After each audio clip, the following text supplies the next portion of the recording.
Kanalımdan ve mutfağımdan herkese merhabalar. Evinde kalmış, yırtık, bayatlamış yufkalarınız varsa mutlaka bu tarifi deneyin. Çok lezzetli ve pratik bir tarif.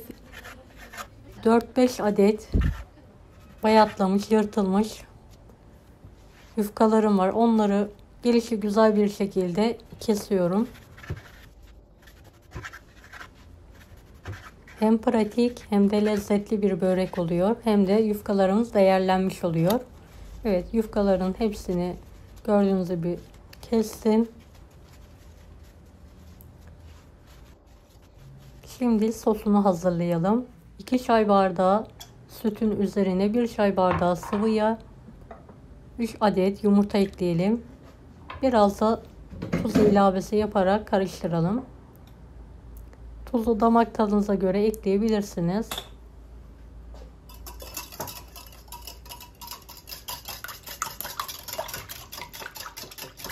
Sosumuz hazır. Şöyle küçük boy fırın tepsisine yufkanın yarısını koyuyorum. Gelişi güzel bir şekilde. Sosun yarısını üzerine kepçeyle gezdirelim.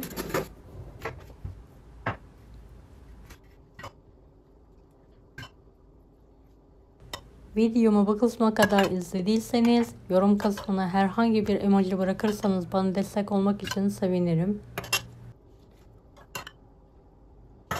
Evet, sosunu da döktükten sonra tam orta kısmına bolca rendelediğim kaşarları gezdiriyorum. Dilerseniz daha farklı peynirler de kullanabilirsiniz. Kalan yufkaları da üzerine koyuyorum. Ve kalan sosu üzerine gezdirelim. Sosu gezdirdikten sonra vaktiniz varsa 10-15 dakika bu şekilde böreğinizi dinlendirin. Sosun daha güzel çeksin. Evet, bir fırça yardımıyla da kuru kalan yerleri fırçayla sürüyorum. Evet, bolca susam gezdirelim. Önceden ısıttığımız 170 dereceli fırında üzeri kızarana kadar pişirmeye bırakalım. Evet, böreğimiz nar gibi kızardı. Artık fırından çıkartalım.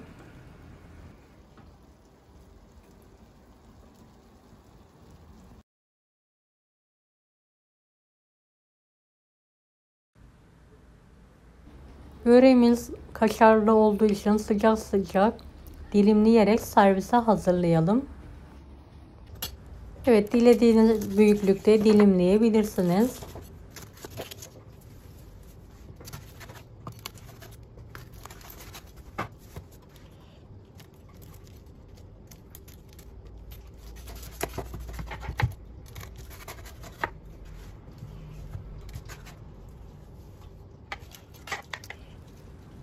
Evet, hiç yırtıklığı belli değil, gördüğünüz gibi bütün bir halde dilimler kolaylıkla çıkıyor. Çok da lezzetli oldu. Hem pratik hem de lezzetli. Bir tanesinin dilimine, lezzetine bakmak istiyorum. Altı da üstü de çok güzel bir şekilde kızardı. Ben lezzetine bayıldım. Sizlerin de beğeneceğinden eminim. Evinde yırtık yufkası olan herkes mutlaka denemesini tavsiye ederim. Deneyecek olanlara şimdiden kolaylıklar dilerim. Kanalıma ücretsiz abone olmayı unutmayın.